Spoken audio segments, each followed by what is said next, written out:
Ikaw, sir, anong problema natin? Ito yung ano ko eh, sa right hand. Ikaw, sir. Ball, sir, diba? From Bohol. Kumusta naman ang Bohol? Okay lang sa mga mainit. Mainit sa Bohol? Yes. Yes, sir. Unremarkable. Ano ba nangyari sa'yo, sir? Dati kasi sa basketball, yung rebound, parang naganon siya. Gumalaw, naramdaman mo? Parang ano Pag ganon, patagilid. Di ko alam kung paikot ba yun eh. Parang ano eh. Kasi paikot ako. Galing ka ba sa talon? Galing talon. Galing talon. Yung manig. Lumalig parang gano'n. Okay, sige. Higa ako. Bati mo muna yung bag mo. Kailan ka ba nadali? 1,000 ano po ito. 1,000 graduate ko lang college. 10. 2010, ano na yun? 14 years? Kaya kasi masyado na masakit kasi tapilok tong kabila. Napaperso ko na to. Kasi dati ito pinuperso ko eh. Natapilok mo ito sa basketball. Ito naman, napaperso na ulit ito kasi ito naman kinakatakutan ko. Namamaga kada tapos ng laro. Okay, gets ko na. Higa. Namamaga kada tapos ng laro. Ibig sabihin, una siya sa balance. Dapat kasi, ilang taong ka na? 24 po. 24? 34. 34. Ano nga ako, nararamdaman mo yung ano parang... Hinahanap ko yung ano, may kinakapa ko yan. So far naman eh, maliit pa yung ano, yan. Ang tawag dyan, mga, may bukol ka sa likod? Parang laman. Yan ako. Ay hindi, swelling yan. Swelling na. Pamamagayan sa loob. Na, siyempre kung saan yung mga sokiest part, pag dininan mo, bubukol sila doon. Pero pag ginanyan mo, wala rin. Ano yun, mga, siyempre ito yung sokiest part eh. Ito yung pinakamalambot, lulusot yung ano dyan. Pero bali wala yan. Pag naayos na to, napantay na to, yung pamamaga sa loob, sisingaw din. Maaaring sa gitna yan, yung ACL o PCL. Pero dito sa likod, ang tawag kasi dyan, PCL. Pero the same pa rin naman ang karate dyan. Pipitikin lang natin yan. Ayan.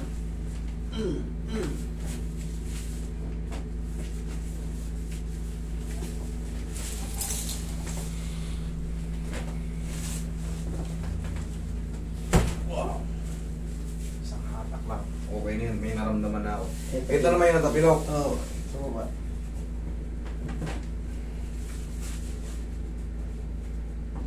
Yun. Parasyo. Kaya mo lang muna sumingaw. Naramdaman mo?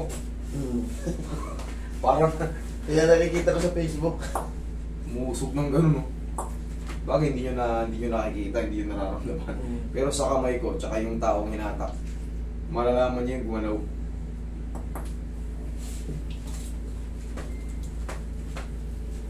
Pero pag mali yun, mamamagayan. Pero pag hindi yan mali, wala lang. Wala nang masakit. Kumbaga, yung masakit kanina, pag humina yun, ilang araw papahinga, tapos na. Pero yun nga, pag na-dislocate ka, tandaan niyo yan ha, kahit hindi ako mag-align o sa iba, o kahit ako mag-align, pag nalaman nyo, tumunog, napatunog ko, tapos namaga, ibig sabihin, mali ako. Yun ang very, very, very simple understanding. Pagka may lumagutok sa inyo, mamaya ilang segundo na maga, dislocation ang tawag dyan. Pero kung may lumagutok, yung masakit kanina, humina, kumbaga, kayang-kaya na. Ibig sabihin, tama lang yung binalikan ng buto. Yun ang palatandaan. Tapos, siyempre, mga ilang araw, yung trauma na yun, mawawala na rin. Pero kung after adjustment, pasakit ng pasakit, ay alam nyo na, mali yung adjustment ko.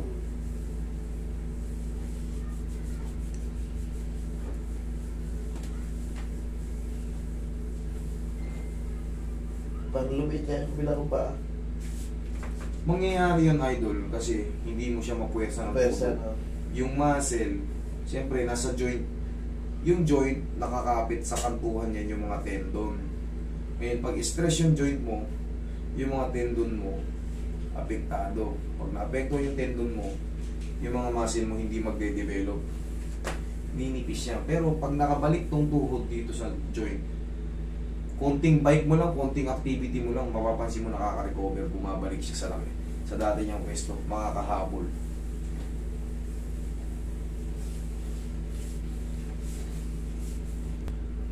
Testing nga, idol.